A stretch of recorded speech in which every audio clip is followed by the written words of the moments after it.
Shalom et bienvenue de retour en Israël avec Aline. En direct aujourd'hui depuis les rues de Jérusalem. Nous allons commencer alors qu'il reste encore un peu de lumière du jour.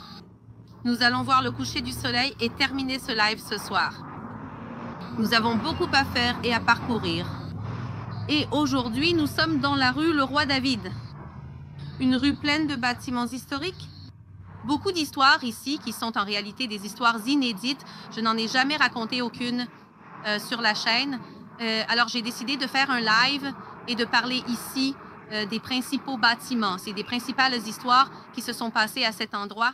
Des explosions, des guerres, l'Organisation des Nations Unies. Cette rue a littéralement changé l'histoire d'Israël. Donc nous allons marcher et découvrir toute cette histoire ensemble. Et en plus, c'est un endroit magnifique. Jérusalem est belle, mais cet endroit ici est vraiment spécial. Et avant cela, j'ai quelques annonces, quelques messages à donner. Donc les amis, je ne sais pas si tout le monde le sait, j'imagine que, comme certains d'entre vous le savent déjà, je suis enceinte. J'ai fait une petite vidéo ici sur la chaîne pour annoncer que j'étais enceinte, mais tout le monde ne l'a pas vue. Donc, je sais que parfois, je surprends encore certaines personnes. Alors, juste pour que personne ne soit surpris aujourd'hui pendant le live, si je m'éloigne un peu, voilà les amis, je suis enceinte de 5 mois. C'est juste pour que vous sachiez que c'est en train d'arriver. Et je n'ai pas encore dit ici sur la chaîne si c'est un garçon ou une fille. Alors, ceux qui ne savent pas encore peuvent faire leur pari ici et je vous le dirai dans une petite seconde. Donc, je suis enceinte de 5 mois. Nous avons déjà Yair, qui est notre premier fils, beau, merveilleux, la plus belle chose.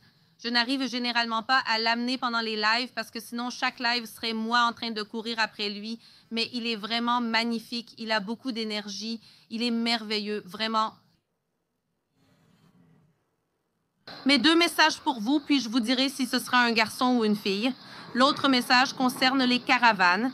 Les amis, nous avons rempli toutes nos caravanes de cette année. Donc, nous avons ouvert une caravane supplémentaire cette année, qui était la caravane Israël avec Georges en décembre. Donc, il y a les caravanes spéciales avec Georges. Il n'y en aura que 2. Une en décembre de cette année, une en janvier de l'année prochaine. Celle de janvier est déjà presque complète. Pour les intéressés, dépêchez-vous d'aller chercher les informations, les amis. Pour plus d'informations sur les caravanes, regardez la description de la vidéo et inscrivez-vous. Il y a les liens là-bas. Le premier lien concerne les caravanes. Vous pouvez cliquer et voir tous les prix, ce qui est inclus, ce qui ne l'est pas. Donc, vous pouvez consulter. Je continue de cliquer sur l'écran parce qu'il veut se fermer. Je ne sais pas pourquoi. Mais à chaque live, il y a un problème technique et ça fait partie du jeu. Pour qu'on puisse arriver à notre prochain live et aussi pour atteindre notre objectif qui est d'atteindre 2 millions d'abonnés. Parce que quand la chaîne atteindra 2 millions, un voyage gratuit en Israël sera tiré au sort comme une autre caravane pour les 2 millions de participants. Il manque encore un peu pour atteindre les 2 millions, mais on y arrivera avec la foi en Dieu. Il ne reste plus qu'à finir le dernier message avant de commencer notre promenade du jour. Alors, juste pour vous prévenir, notre deuxième petit bébé, regardez, vous voyez ici. Alors, notre deuxième petit bébé, les amis, c'est encore un garçon. Donc, Yair va avoir un petit frère, c'est trop mignon. On va donc avoir un autre enfant qui va arriver dans quelques mois. On est très heureux pour ça et j'espère aussi partager un peu de notre joie avec vous. Mon père Georges, présent ici, est le plus gaga de tous. Toujours heureux, il fête ses petits-enfants. Un nouveau petit-enfant arrive. Ma sœur a un garçon, j'en ai un et un autre est en route. Ça fera 3 petits-enfants dans la famille. Mais maintenant, c'est bon les amis, on va prendre notre téléphone portable et commencer notre promenade parce qu'on a beaucoup de choses à faire ensemble. Alors, laissez-moi prendre mes affaires ici. Je tourne la caméra pour vous montrer Jérusalem. C'est parti. Alors, les amis, regardez comme l'endroit où je suis est magnifique. Voici 2 bâtiments historiques. Il y a l'édifice King David, l'édifice du roi David, et ici nous avons le Young Men's Christian Association. Et nous allons parler des 2. Mais commençons ici par l'édifice du roi David. À 7 heures, mes amis, vous pouvez voir le soleil. C'est mon moment préféré de la journée. Il se reflète sur le bâtiment et il lui donne cette couleur dorée. Pour la ville, donc cette couleur, à 7 heures de la journée, beaucoup de bâtiments commencent à refléter. Et la ville, elle paraît dorée comme ça. C'est donc aussi l'une des raisons pour laquelle Jérusalem est connue ainsi. Jérusalem dort parce qu'à cette heure-ci, un peu avant le coucher du soleil, la ville commence à devenir vraiment belle et illuminée. Et une chose intéressante, c'est que tous les bâtiments, aussi bien les plus anciens que les plus récents, sont tous construits avec cette pierre locale. Et cela vient d'une loi de 1917, lorsque les Britanniques ont conquis Israël.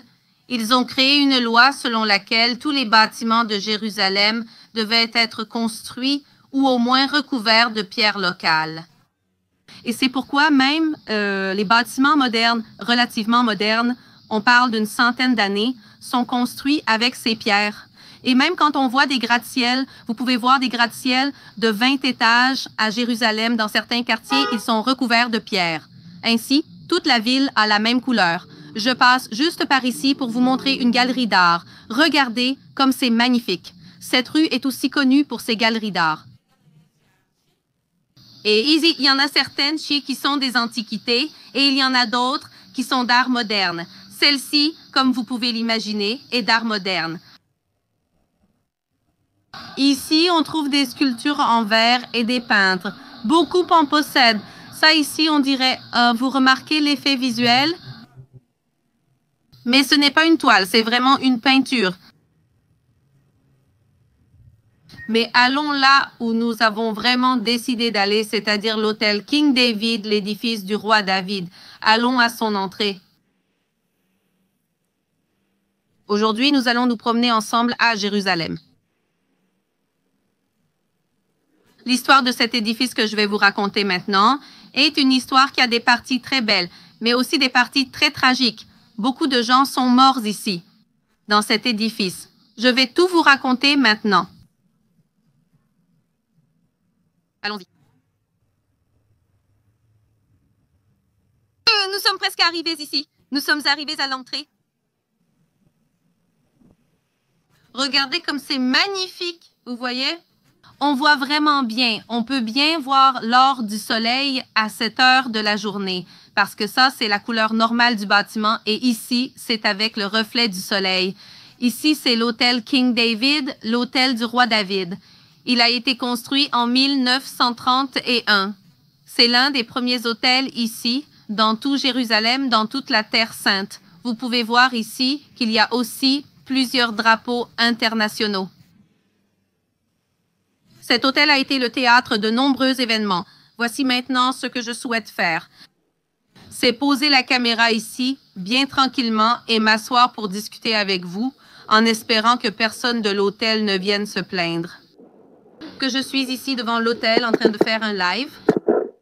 Alors, croisons les doigts. Si la sécurité là-bas au fond vient me parler, prévenez-moi. Alors, les amis, l'hôtel a été fondé en 1931 et il a été créé pour être un hôtel de luxe et jusqu'à aujourd'hui, c'est un hôtel de luxe. Quand on pense aux meilleurs hôtels de tout Israël, c'est sans aucun doute celui-ci qui vient à l'esprit. Et ce n'est pas seulement le luxe, c'est aussi le nom de l'hôtel. C'est un hôtel comme le Copacabana Palace au Brésil, un hôtel traditionnel où toutes les célébrités et toutes les personnes importantes séjournent. Donc, par exemple, lorsque les présidents, les rois, les personnes importantes des pays viennent visiter, ils restent ici. Par exemple, des présidents comme Obama ou encore Madonna, le Dalai Lama, toutes les grandes personnalités importantes du monde, quand elles viennent, séjournent généralement ici dans cet hôtel. Et cet hôtel, les amis, a également accueilli littéralement des rois. Et il y a même un roi qui a gouverné depuis ici. Pas le roi d'Israël, mais le roi de Grèce. Cet endroit a servi de centre administratif, comme la capitale de la Grèce. Quelle est cette histoire? En 1942, en direct, pour ceux qui demandent. C'est pour ça que je suis ici toute. Merci beaucoup, Ramon. Je suis cachée dans un coin, en train de faire le live. Je ne sais pas s'ils vont aimer que je fasse un live ici pendant longtemps.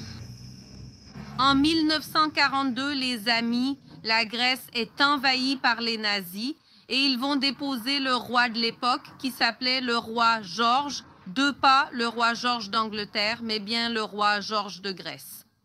Et le roi Georges va être déposé. Et alors, le roi s'enfuit de la Grèce et il va où?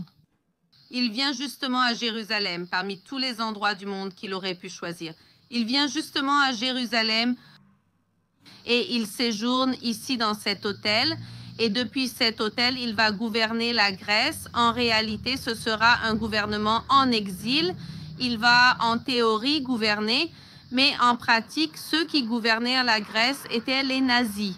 Mais alors, pendant quelques années, ici a été le centre du gouvernement grec. Mais au final, qu'est-ce qui se passe? On sait que les nazis vont vraiment gouverner la Grèce jusqu'en 1945 et qu'ensuite, il y aura une réforme et la Grèce, aujourd'hui, n'est plus un royaume. Et donc, le roi Georges et sa descendance règnent jusqu'à aujourd'hui, mais le dernier endroit où ils ont vraiment régné, l'un des derniers, c'était ici, depuis Jérusalem.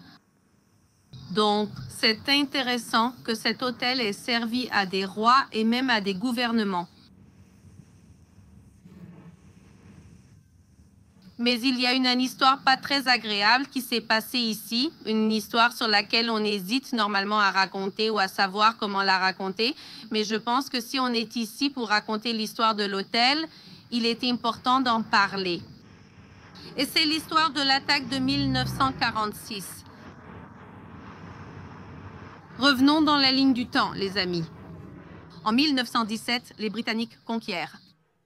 Et puis, en 1946, qui gouvernait toute cette région ici, les amis, tout ce qui est aujourd'hui Israël, c'était l'Angleterre.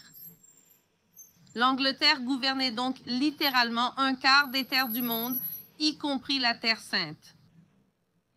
Et ils ne voulaient pas quitter Israël, donc en 1946, et ils ne voulaient pas qu'il y ait une indépendance juive ici.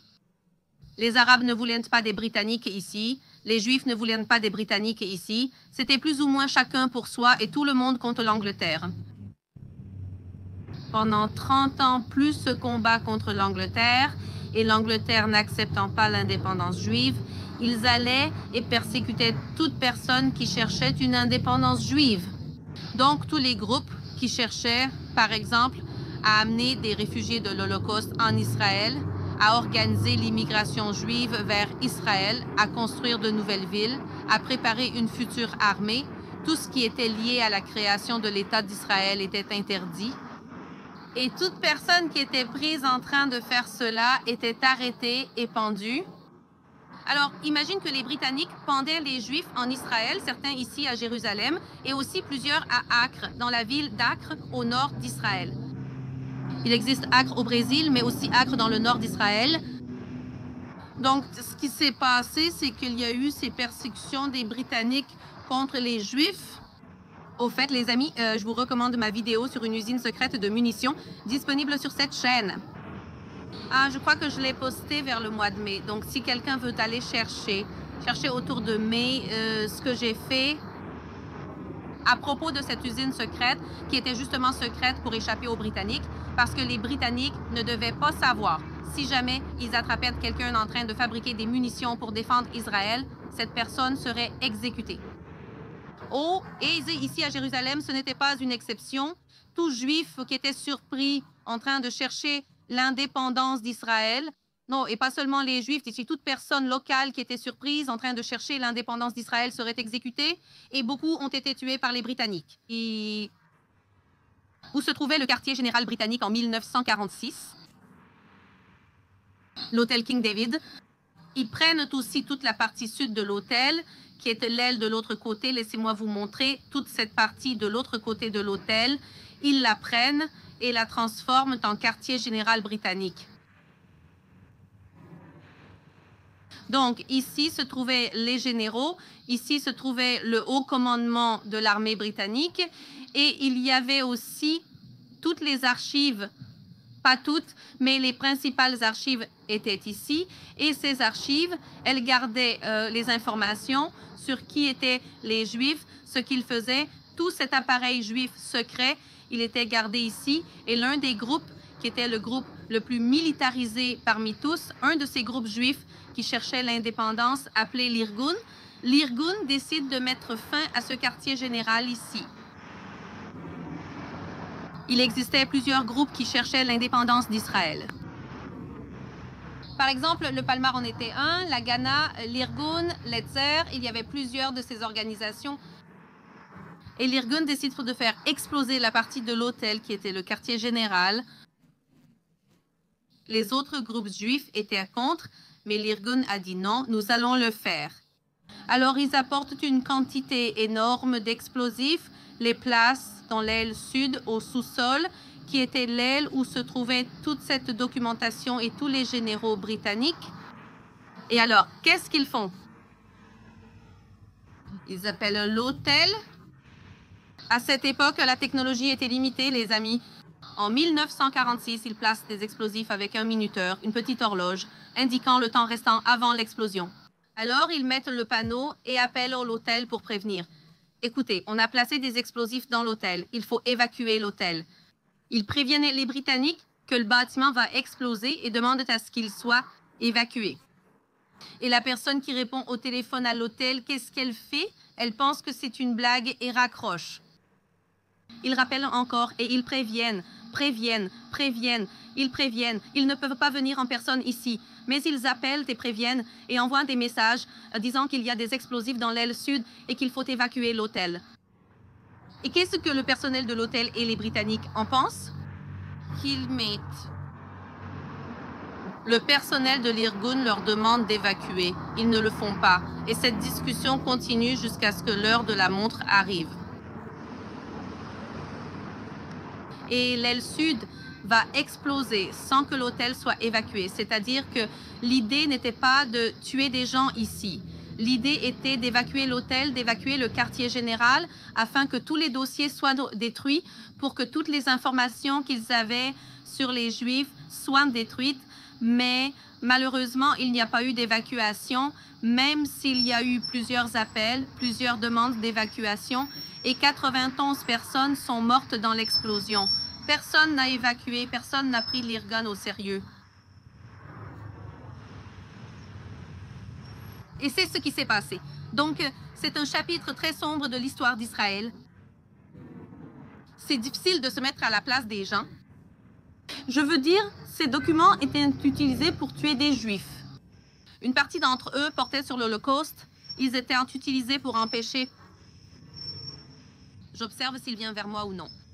Ces documents étaient utilisés pour empêcher l'entrée des Juifs en terre d'Israël. Donc, il y avait toute une série de choses. Mais au final, cela a fini par causer, pas directement de façon intentionnelle, mais cela a fini par causer la mort de 91 personnes ici.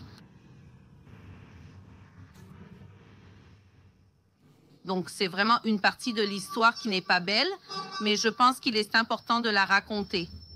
Je vais maintenant me lever et je vais vous montrer un peu plus du bâtiment. En attendant, un instant. Laissez-moi tourner la caméra ici.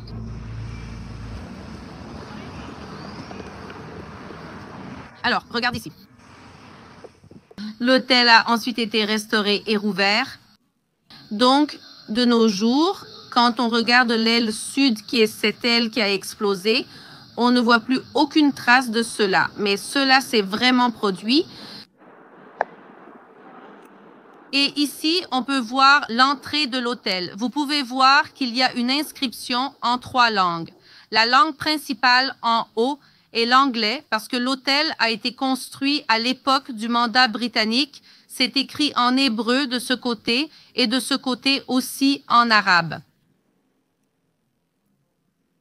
Donc, je ne vais pas entrer à l'intérieur parce que je pense aussi que le signal risque de couper. Mais l'architecture de l'hôtel est magnifique. Ils ont aussi des cafés et des restaurants ici. Si jamais quelqu'un vient un jour en Israël, vous pouvez séjourner ici. C'est un peu cher, mais on peut aussi venir prendre un café dans cet hôtel.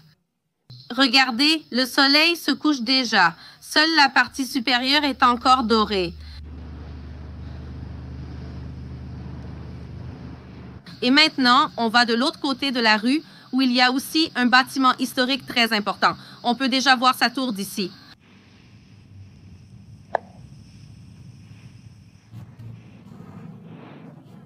d'Itapetiringa. J'ai du mal prononcer le nom de la ville, désolé. Mais shalom à tous les gens d'Itapetiringa.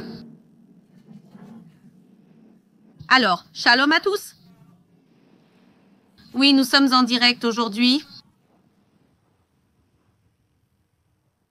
J'ai décidé de faire un direct aujourd'hui, ce que je n'arrive pas toujours à faire. Alors aujourd'hui, j'ai décidé de faire quelque chose de spécial pour vous et de vous montrer les rues de Jérusalem au coucher du soleil. Attendons que les gens passent pour qu'on puisse traverser la rue.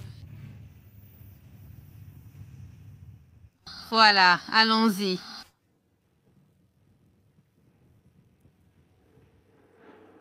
Alors, nous arrivons à Young Men's Christian Association. Il y a une chanson qui s'appelle Young Men's Christian Association. C'est quoi le Young Men's Christian Association? Qu'est-ce que le Young Men's Christian Association? Le Young Men's Christian Association, c'est l'association chrétienne des jeunes gens. Donc, il a été construit et il reste un bâtiment chrétien ici à Jérusalem. Il a été fondé en 1933, donc pas très longtemps après l'hôtel. Et c'est un centre très important ici à Jérusalem jusqu'à aujourd'hui. Et ici, on peut voir y compris l'objectif de cet endroit que les constructeurs, encore une fois, il y a aussi de l'anglais parce que cela a été fait à l'époque du mandat britannique. Donc ici, c'est un lieu d'atmosphère paisible où la politique et la religion seront oubliées. Malgré l'oubli des disputes politiques et religieuses, l'essentiel est de ne pas oublier la religion, mais plutôt d'oublier les désaccords entre les religions, et l'idée est d'être un centre de promotion de la paix. Son architecture est magnifique.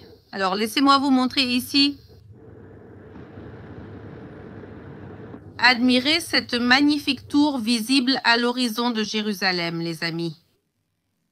Il sert également d'hôtel de nos jours. Il y a un restaurant, un hôtel et de nombreuses autres choses ici.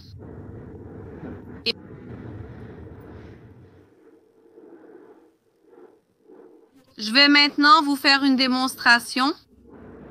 En pensant que ce bâtiment est un bâtiment chrétien, il y a ici une statue d'une femme avec une cruche d'eau sur la tête. Qui est cette femme? Qui c'est? Allez, réfléchissons, les amis. Qui pourrait être une femme vêtue de vêtements traditionnels avec une cruche sur la tête? Ce n'est pas Marie-Madeleine. Ce n'est pas Marthe. L'histoire où une femme lave les pieds de Jésus avec un flacon d'huile parfumée a du sens. Mais dans ce cas, il s'agirait en réalité d'un petit flacon. Celui-là est une grande jarre. Laissez-moi m'asseoir ici avec vous. Laissez-moi m'asseoir ici et tourner la caméra. Oups. Voilà, je me suis assise un peu. Avec la grossesse, j'ai besoin de m'asseoir un peu pendant les lives, mais elle est juste derrière moi. Donc, j'ai vu que pas mal de gens ont deviné, ça pourrait être Rebecca. En réalité, ça aurait tout son sens que ce soit Rebecca, mais dans ce cas, cette femme, c'est la femme samaritaine. La semaine prochaine, si tout se passe bien, on va vous montrer l'histoire des Samaritains, de la femme samaritaine et aussi du bon samaritain. Donc, restez attentifs pour la semaine prochaine. Mais pour ceux qui ont trouvé, félicitations. Donc là, c'est la femme samaritaine. Et l'idée, c'est justement, ici, il y a un agneau à côté de moi. Et la femme samaritaine représente Jésus rencontrant la femme samaritaine. Mais qu'est-ce que c'est que le Young Men's Christian Association? C'est IMCA, c'est l'Association chrétienne des jeunes gens. L'Association chrétienne des jeunes gens est un centre pour les jeunes chrétiens, pas seulement pour les hommes, mais c'est un centre pour les jeunes chrétiens. Chaque centre est différent l'un de l'autre, mais ici, c'est pour tout le monde.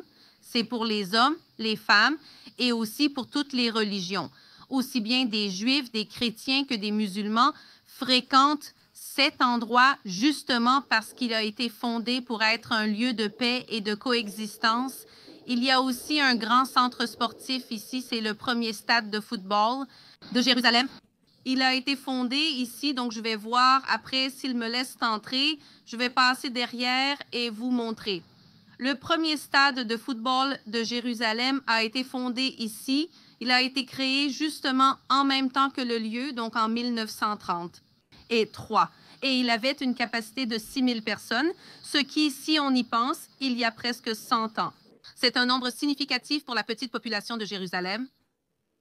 Et il a été le seul stade de football de Jérusalem jusqu'en 1991. Les amis, jusqu'en 1991, le seul stade de football de tout Jérusalem était juste ici, derrière. Par la suite, d'autres stades ont été bâtis, comme le stade Teddy à Jérusalem, un immense stade de football de type arène, similaire à ceux du Brésil. Ces grands stades-là. Et c'est pour ça qu'en 2006, ils ont démonté le stade qui se trouvait ici et l'ont transformé en parc. Donc, je peux vous montrer où il se trouvait, mais le stade n'existe plus. Donc, ici se trouvait le premier stade de football. La première piscine chauffée de Jérusalem était ici. Donc, c'était un grand centre sportif jusqu'à aujourd'hui. Je sais que ça ne paraît pas quand on arrive ici, mais il y a aussi des étages souterrains. Et il y a une immense zone à l'arrière. Donc, ici, il y a des piscines. Il y avait un stade de football. Il y a un parc, un hôtel, un restaurant. Il y a plein de choses ici au Young Men's Christian Association. Donc, il est employé, mais reste cool avec moi. Alors, je vais voir si je peux entrer et vous montrer un peu. Et j'espère aussi que le signal ne va pas couper. On a un problème à Jérusalem. Enfin, ce n'est pas vraiment un problème, mais c'est une réalité. Comme je l'ai dit au début du live, tous les bâtiments de Jérusalem sont construits ou au moins recouverts de pierres locales. Donc, quand on entre dans les bâtiments, très souvent, le signal coupe parce que c'est comme si on entrait dans une grotte. Donc, tu entres dans la grotte et le signal coupe. Je vais essayer d'entrer. Si le signal coupe, je ressors. Sinon, je reviens. Mais c'est juste pour vous prévenir. Et d'autres choses qui se sont passées ici, en fait, littéralement ici, c'était important. Laissez-moi voir ici. Ce lieu était crucial pour la fondation de l'État d'Israël. Allons-y alors. Nous avons appris en 1917, les Britanniques ont conquis Israël. Ils étaient complètement contre la création de l'État d'Israël. Mais ensuite, 30 ans plus tard, ils voient qu'il n'y a rien qui les intéresse ici. Ils voient qu'il n'y a rien qui les intéresse ici. Ils voient qu'il n'y a pas de pétrole. Ils voient qu'il n'y a pas d'or, d'argent, de diamants, rien qu'ils considèrent comme important et précieux. Mais ils ne comprennent pas la valeur historique et religieuse d'Israël. Ils cherchaient des choses qu'ils pouvaient aussi extraire et emmener en Angleterre. Alors, ils voient que ce n'est pas un endroit rentable pour eux, la population juive, autant la population juive que la chrétienne aussi. La juive et la musulmane arabe ne voulaient pas d'eux ici. Et c'est pourquoi ils décident de se retirer. Les Britanniques annoncent « Écoutez les gars, on en a marre de vous, on s'en va, mais on ne peut pas simplement partir et abandonner le territoire. Il faut réfléchir à ce qu'on va en faire. Et alors la responsabilité de ce qu'il faudrait faire avec le territoire est confiée à l'Organisation des Nations Unies. Alors, ça, c'était en 1947. Et en 1947, l'Organisation des Nations Unies envoie des observateurs. Et où vont loger les observateurs? Ici. Ils ne sont pas assez chics pour loger de l'autre côté de la rue, au King David, à l'hôtel 5 étoiles. Ils logent ici. Ils voyagent à travers tout le pays aussi, bien sûr, mais ici, ce sera le siège de ces observateurs. Et c'est ici qu'ils vont s'asseoir et élaborer le plan de partage de la Palestine. Cela signifie qu'ils prennent la carte de tout le territoire, la divisent en 3 en réalité, donc ils la divisent en 3. Une partie sera destinée à l'État d'Israël, une partie sera destinée à un État arabe qui aurait dû être créé, mais qui ne l'a pas été, et une troisième partie sera dédiée à qui? Le garçon est très sympa, il m'a demandé si j'étais roumaine. J'ai dit que non, que je viens du Brésil. Le roumain et le portugais se ressemblent. Il m'a proposé de monter dans la tour, mais j'ai refusé pour ne pas perdre le signal. Je doute que si je monte en haut d'une tour en pierre comme ça, jusqu'au bout, le live ne va pas couper. Mais j'irai au moins dans la cour après. J'irai là-bas pour vous montrer un peu l'intérieur. Mais revenons-en. Ils divisent le territoire en 3. La moitié pour Israël, l'autre moitié pour le futur État arabe. Et un petit morceau qui est Jérusalem et Bethléem. Ils décident que cela restera sous le contrôle de l'Organisation des Nations Unies elle-même. Nombreux sont ceux qui veulent garder Jérusalem pour eux-mêmes en disant « Ceci est pour toi, cela est pour moi ». Après tout, qui ne voudrait pas garder ça ici? Le plan va être créé ici, à cet endroit. Le Young Men's Christian Association, ici à Jérusalem. Donc ici, ils vont littéralement arriver, s'asseoir, écrire et dessiner la carte. Donc ici, ils vont dessiner la carte qui sera ensuite soumise au vote à l'Organisation des Nations Unies et grâce au Brésilien Oswaldo Aranha. Ce plan va être approuvé parce qu'ici, le plan est créé. Ensuite, il doit être voté par tous les pays et grâce à Oswaldo Aranha, le plan va être approuvé et ainsi la création de l'État d'Israël est permise. Au final, ce qui arrive, c'est que le plan est approuvé. Israël accepte le plan, déclare son indépendance. Dans les pays arabes et les Arabes locaux n'acceptent pas le plan et attaquent en Israël. Et alors la carte qui était celle de l'Organisation des Nations Unies n'a finalement pas eu lieu dans la pratique. C'est-à-dire que ce qu'ils avaient créé n'a finalement pas eu lieu. Une partie du territoire va finir par devenir Israël, comme nous le savons. Une partie du territoire va être conquise par la Jordanie. Une grande partie du territoire va être conquise par la Jordanie. Et une partie du territoire va aussi être conquise par l'Égypte. Et ainsi, ce plan original ne sera jamais mis en œuvre, mais grâce à ce document, Israël peut, légitimement au moins, peut au moins ainsi déclarer son indépendance devant les autres nations du monde. À propos, à ce qui finit par arriver, c'est que Jérusalem va être divisée en deux. La ville de Jérusalem, la moitié va rester aux mains de la Jordanie et l'autre moitié va rester aux mains d'Israël et il va y avoir une division de la ville. Et ici, dans peu de temps, la frontière passe juste à côté. Donc, dans un instant, je vais vous montrer l'endroit où se trouvait la frontière. Mais maintenant, marchons un peu. Alors, allons-y. Laissez-moi me tourner vers vous. Donc, de l'autre côté, l'hôtel King David. Hôtel du roi David. Et ici, le Young Men's Christian Association. Alors, voyons si on peut entrer. Faites comme si de rien n'était, les amis.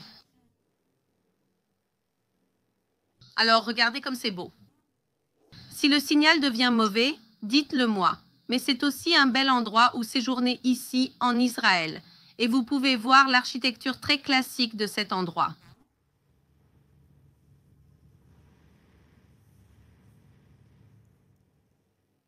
Alors, quelqu'un a demandé ici pourquoi l'État d'Israël porte ce nom. Le nom de l'État d'Israël vient justement du fait que le peuple d'Israël a vécu ici pendant très longtemps. Cet endroit a été appelé Israël, mais il avait aussi d'autres noms comme Judée. Parfois, tout le territoire était nommé Israël, donc le nom a changé plusieurs fois. Mais à la fin, ils ont décidé de garder le nom Israël, qui était l'un des noms bibliques de ce territoire. Regarde, ici, les gens viennent pour prendre des photos. Regarde, de la jeune fille.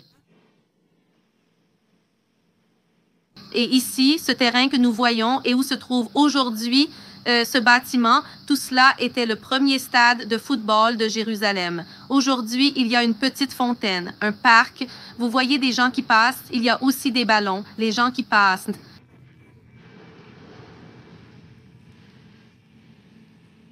Ici, regarde, Shalom pour le groupe d'aventure aux États-Unis. Alors ici, nous allons retourner à l'intérieur de l'hôtel. Je trouve ces portes avec les vitres magnifiques.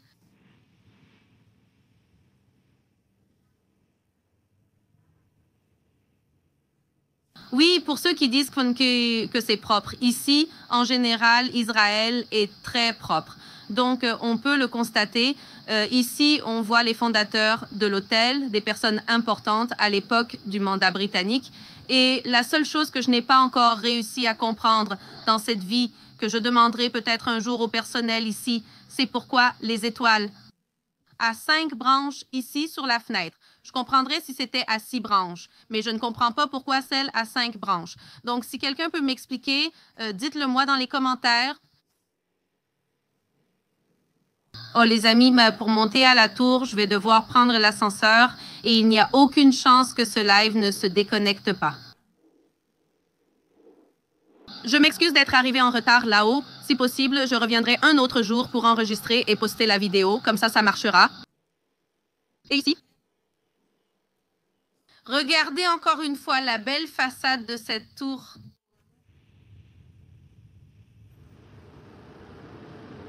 Regarde comme c'est beau.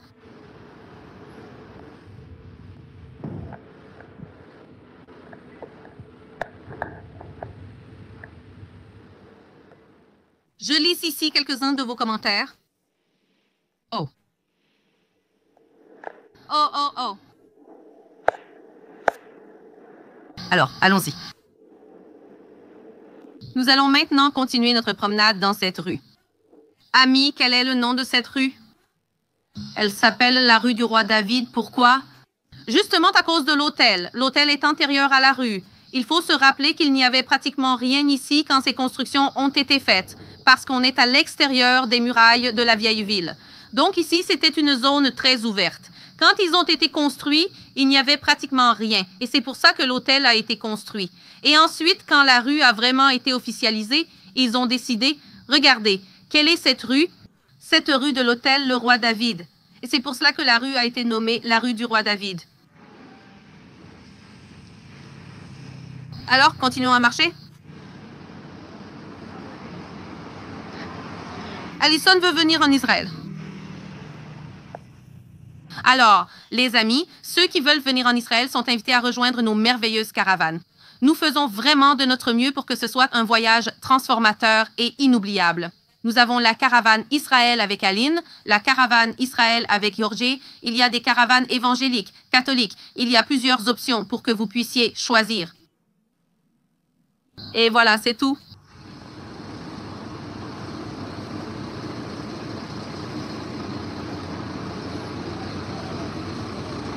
Pour ceux qui demandent d'où je viens, pour ceux qui ne me connaissent pas ou qui sont nouveaux sur la chaîne, laissez-moi me présenter. Je suis Aline. Je suis brésilienne, originaire du Rio Grande do Sul, comme Oswaldo Aranha. Et je vis ici, en Israël, depuis de très nombreuses années. Laissez-moi vous montrer une visite en cours. Je vis en Israël depuis 2007. J'ai officiellement émigré en 2009. Alors, ici, il y a une sortie scolaire et il me semble que ce sont des écoles américaines, de juifs américains. Mais il se peut que je me trompe.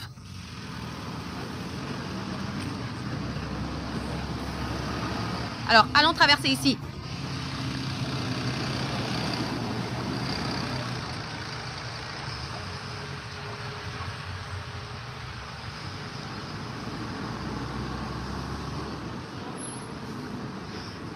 Et pour ceux qui avaient déjà dit que c'est propre, vous pouvez vraiment voir que les rues sont très propres.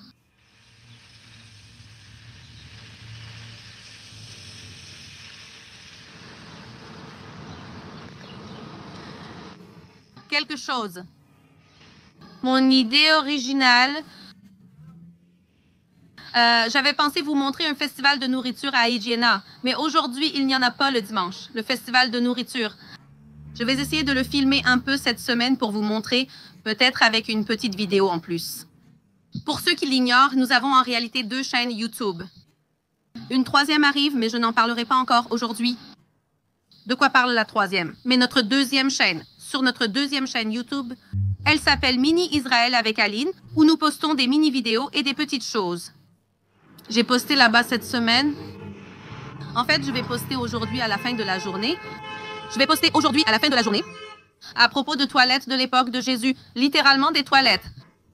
Si vous ne comprenez pas des toilettes de l'époque de Jésus, alors aussi, ceux qui veulent, les amis, vous pouvez aller sur la deuxième chaîne pour voir plus de petites choses. Si la vidéo du dimanche ne suffit pas, là-bas, on poste sûrement d'autres choses. J'ai posté une conférence, j'ai posté d'autres choses là-bas, au hasard. Ici, chaque dimanche, il y a une vidéo ou un live et au milieu de la semaine, quelques petites choses en plus. À côté, il y a un magnifique parc où nous allons entrer. Je vais jusqu'au coin pour traverser sur le passage piéton et on va se promener dans le parc. C'est notre arrêt de bus ici.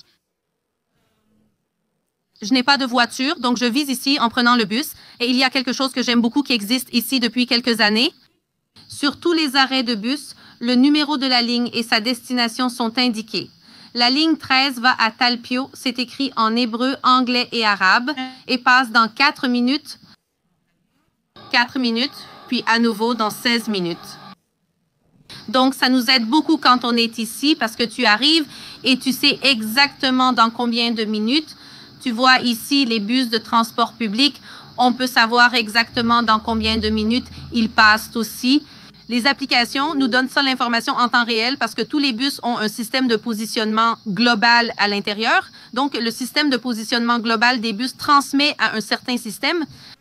Je ne saisis pas le fonctionnement du système, mais il communique la position au système. Ainsi, ils peuvent calculer précisément le temps passé à chaque arrêt, car parfois, on programme quelque chose. Mais avec les embouteillages et les imprévus, tout peut arriver.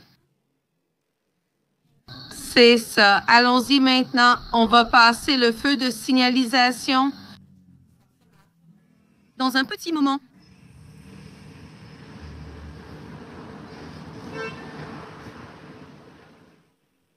Pour traverser la rue. Et vous voyez ici encore un autre groupe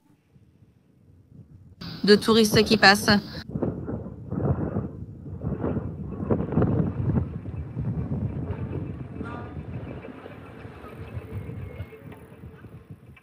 Alors, ici, regardez, nous sommes au carrefour principal, ici à Jérusalem.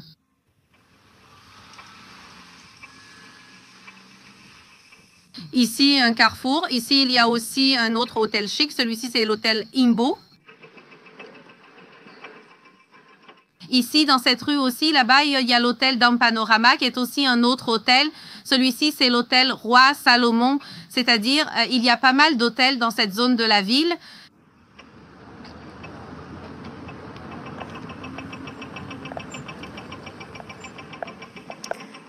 Alors, marche de Sanviera, Shalom, Shalom pour la tente. Si les voitures ici sont électriques, il y a des voitures électriques, mais la plupart ne le sont pas encore.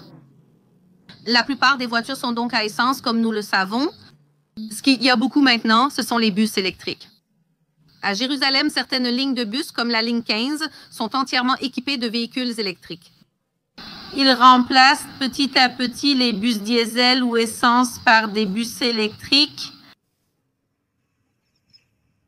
Donc,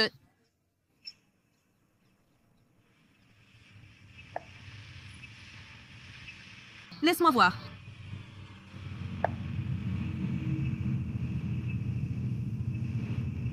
Pour ceux qui viennent d'arriver, les amis, il est maintenant 19h45 et nous allons visiter un dernier endroit ici, à Jérusalem. Et il y a une vue magnifique. Et j'ai fini par parler plus que je ne l'avais imaginé avec vous. Et c'est pour ça que j'ai un peu retardé mon idée d'être arrivée ici il y a environ 15 minutes, mais la conversation était agréable. Alors, allons-y. Et je suis aussi un peu plus lente à cause de la grossesse, mais ça arrive. Alors, nous arrivons maintenant à Yemin Moshe et Mishkenot Shananim. Donc, Mishkenot Shananim est le premier quartier en dehors des murailles de Jérusalem. Et maintenant, je vais vous donner un devoir à la maison. Voyons qui peut trouver le verset d'Isaïe 32, 18 et l'écrire dans le chat ou dans les commentaires. Alors, ceux qui peuvent... Quelle heure est-il ici? Il est 19h45. Alors, les amis... Allons-y, Isaïe, qui peut écrire ici dans le chat le verset d'Isaïe dont il parle. Que Dieu va donner une demeure de paix et de réconfort. Donc, en réalité, ce quartier s'appelle Mishkenot Shanim, ce qui signifie la demeure de la paix. Inspiré justement de ce verset, Isaïe 32, 18. Et ici, on peut voir un moulin. Laissez-moi vous montrer. Vous voyez le moulin avant? Je vais compter en Dans un instant, je vous conterai l'histoire de ce lieu splendide. Et voici la calèche du fondateur du quartier. Alors, laissez-moi juste trouver un petit endroit pour m'appuyer.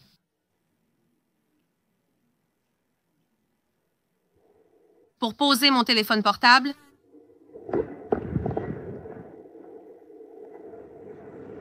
ici. Shalom à tous. Alors, laissez-moi vous raconter l'histoire de ce quartier en quelques minutes. La demeure de la paix. En 1860, tout le monde à Jérusalem vivait à l'intérieur des murailles de la vieille ville. Les murailles, les amis, font 1 km², ce qui n'est rien. Donc la ville était extrêmement surpeuplée et cela veut dire que les gens vivaient dans des appartements hors de prix minuscules, sans eau courante, avec les égouts qui coulaient dans les rues.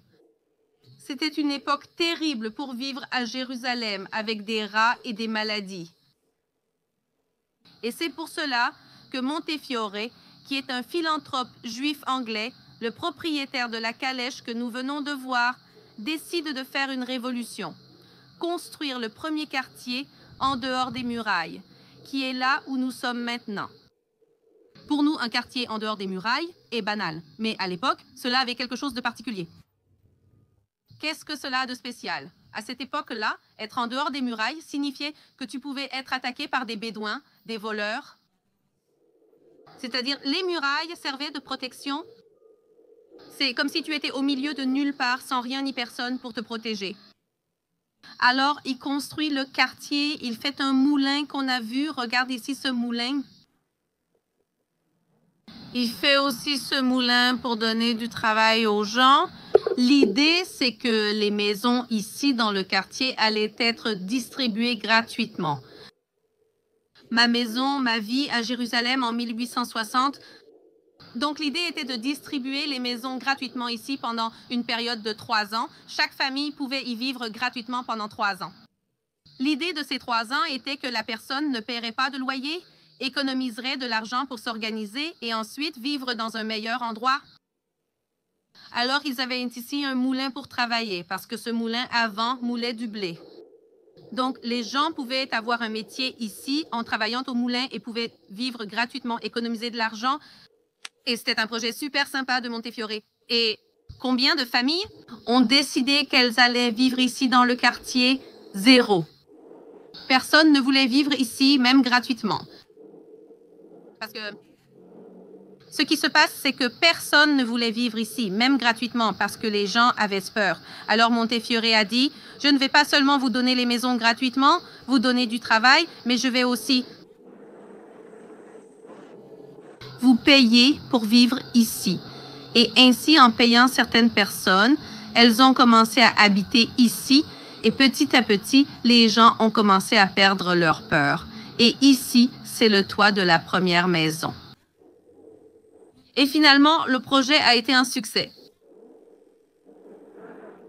Et on voit ici qu'après, le quartier s'est agrandi et il est devenu un quartier immense et super beau. Aujourd'hui, c'est un quartier merveilleux pour y vivre. Et comme vous pouvez le voir, il y a beaucoup de gens qui viennent ici regarder. Il y a des rencontres. Ce couple est célibataire. Ils apprennent à se connaître ici. Il y a aussi un autre couple. Donc, beaucoup de gens viennent ici pour des rendez-vous, des familles. Laissez-moi juste passer ici. Laissez-moi passer ici. Et c'est devenu un endroit très agréable. Là-bas, il y a des ballons, il y a des gens qui font la fête. Donc, ça a commencé comme un quartier de classe moyenne inférieure, un quartier de logement gratuit, mais c'est devenu l'un des plus beaux endroits de Jérusalem. Et ici, les amis, cette avenue, vous la voyez ici. Vous voyez où il y a ce petit toit en zigzag? Là-bas, c'est une autre maison du quartier. C'est une maison gigantesque divisée en mini-appartements. Ce n'étaient pas des logements de luxe, mais vraiment, vraiment petits.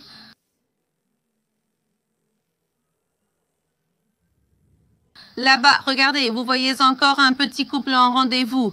Donc ici, c'est aussi un endroit populaire pour les rencontres. Laissez-moi juste vous expliquer quelque chose. Dans le judaïsme religieux, et deux de ces couples que nous avons vus sont des juifs religieux, l'idée est la suivante. Ils sortent ensemble avant de se marier, mais les rendez-vous doivent toujours avoir lieu dans des endroits publics. Le couple ne sera jamais seul, sans personne, jusqu'au jour du mariage, littéralement. Oh là là, les amis! Je pense qu'il va lui demander en mariage. Je pense qu'il va lui demander en mariage. C'est trop mignon.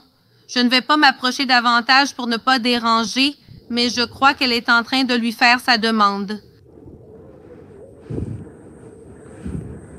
Les ballons sont magnifiques. Je croyais que c'était juste une petite fête. Je n'avais pas réalisé ce que c'était. Oh, que c'est beau! Ils sont vraiment timides. Je crois que ma présence ici n'aide pas beaucoup, mais bon, laissons comme ça alors. Vous allez voir ici la demande en mariage en arrière-plan alors. J'étais contente pour eux. Les couples juifs religieux ne seront jamais seuls, juste le garçon et la fille, jusqu'au jour du mariage. Mais ça ne veut pas dire qu'ils ne se connaissent pas. Ce truc de se rencontrer le jour du mariage, ça n'existe pas dans le judaïsme. Alors, comment ça marche? Le couple de fiancés sera toujours accompagné. Tout commence lorsqu'une personne, rabbin, marieuse ou connaissance commune, approche la fille pour lui proposer un garçon en le décrivant et lui demandant son avis sur cette rencontre potentielle. S'il aime l'idée, on va voir la fille et on lui dit « Écoute, j'ai un garçon à te présenter, il est comme ci, comme ça, qu'en penses-tu? » Si les deux aiment l'idée, on fixe une rencontre en public. Ça veut dire qu'ils y vont, juste tous les deux, il n'y a pas de famille, rien de tout ça, mais ils vont dire tous les deux, d'accord, rencontrons-nous dans un lieu public. Donc, ça peut être dans un endroit comme celui-ci, une place publique où il y a du monde. Ça peut être dans le hall d'un hôtel. Les gens adorent faire ça dans le hall d'un hôtel. Alors, ils se promènent, prennent un café. Il n'y a pas de baiser pour ceux qui demandent, voilà le couple. Pour ceux qui veulent regarder, moi non plus, je ne veux pas rester trop près parce que je trouve ça ennuyeux. Mais ce qui se passe, c'est qu'ils y vont et discutent. Les amis, ils font juste parler. L'idée, c'est d'être dans un lieu public pour qu'il ne se passe rien. Ils discutent et s'ils s'aiment, ensuite, ils vont voir la personne qui les a présentés et disent « j'ai aimé » et ils continuent à se voir, toujours dans des lieux publics. Et après quelques rencontres, quand ils pensent tous les deux que c'est le bon moment, alors ils se fiancent. Il y a des cas où je connais des amis où le garçon a demandé en mariage après 2 ou 3 rencontres. Parfois, ça peut prendre des semaines ou même des mois. Donc, ça dépend. Et après quelques mois, normalement après la demande, après quelques mois a lieu le mariage. La tradition veut que ce soit 3 mois après la demande. 3 mois après la demande, c'est le mariage. Mais il n'y a pas de règle fixe. La seule règle vraiment fixe, c'est qu'on attend jusqu'au mariage. Mon mari et moi, on est un peu différents, c'est-à-dire qu'on a eu des rendez-vous et tout. Notre premier rendez-vous n'était pas vraiment dans un hôtel, c'était dans un restaurant. Oui, un restaurant comme ça, un endroit, un restaurant simple. Mais un restaurant, donc aussi, et ma demande aussi a eu lieu dans un endroit public. C'était en fait dans un musée de l'indépendance, donc. Mais une autre fois, j'ai une vidéo ici sur la chaîne. Je partage un peu l'histoire avec mon mari sur cette chaîne. Vous pouvez la retrouver dans l'historique des vidéos. Mais donc, en fait, je voulais vous parler de la guerre, de certaines choses, mais je pense qu'on va finir ce live sur une note heureuse. Donc, juste pour que vous sachiez, c'est comme ça. Si vous voulez une vidéo de notre mariage et que je raconte un peu plus, pas de problème, laissez ici dans les commentaires et on vous la mettra. Alors, on dit en hébreu « félicitations ». Donc, félicitations aux mariés. J'espère qu'elle dira oui. Mais vu son visage heureux, que j'ai vu tout à l'heure, je pense qu'elle a dit oui ou qu'elle va dire oui. Donc ça, c'est la demande en mariage. Ensuite, il y a les fiançailles et après, il y a le mariage. Je veux dire, ceci n'est pas les fiançailles, c'est la demande. Ensuite, on va voir les familles. Il a peut-être déjà demandé ou le fera plus tard. Pour la famille, ce n'est pas une obligation. Demander la main à la famille, mais je pense que c'est quelque chose de poli et de bien vu. Dans la plupart des cultures traditionnelles, y compris ici, c'est mon mari qui décide. Il a aussi appelé ensuite. Il a parlé avec mon père. Il a demandé sa bénédiction et tout. Donc, c'est comme ça que ça fonctionne ici. Et ici, en Israël en général, cette question de famille est bien plus traditionnelle que ce qu'on connaît au Brésil. C'est-à-dire que les gens ont encore l'habitude de sortir. Sortir ensemble ici n'exclut pas les baisers, mais les gens ont l'habitude de se fréquenter, se fiancer et se marier. Vivre ensemble sans mariage n'est pas si courant. Les gens préfèrent généralement se marier, avoir des enfants et fonder une famille traditionnelle. Donc, est-ce qu'un juif n'épouse qu'un juif? Pas nécessairement. La plupart du temps, oui. C'est un choix personnel. Comme un chrétien. La plupart des chrétiens au Brésil finissent par se marier avec des chrétiens parce que c'est leur propre culture, leur monde, les valeurs qu'ils souhaitent transmettre à leurs enfants. Normalement, ils se marient, mais par exemple, au Brésil, aujourd'hui, c'est comme 50% des Juifs. Je fais référence à 50% de la communauté juive, hommes et femmes inclus. 50% de la communauté juive se marie en son sein et 50% se marient en dehors. En Israël, où la majorité de la population est juive, les mariages entre juifs sont plus fréquents, mais ce n'est pas une règle absolue. Au Brésil, c'est 50%. Mes actions d'aujourd'hui seront sauvegardées, mais je vais maintenant retrouver mon ami. Après 1 heure de live, je vais maintenant retrouver mon amie Monica de Destino Israël. Pour ceux qui veulent, suivez Destino Israël sur Instagram. Vous pouvez aussi me suivre sur Instagram si vous le souhaitez. J'ai enfin réussi, après toutes ces années, à mettre l'Instagram Israël avec Aline. Désormais, en cherchant Israël avec Aline, vous trouverez mon compte Instagram qui n'était pas lié jusqu'à présent. Oui, c'est à moi maintenant. C'est ainsi entre amis. Un grand merci et félicitations aux jeunes mariés. Merci d'avoir regardé. À la prochaine fois. La semaine prochaine, avec Samaritano,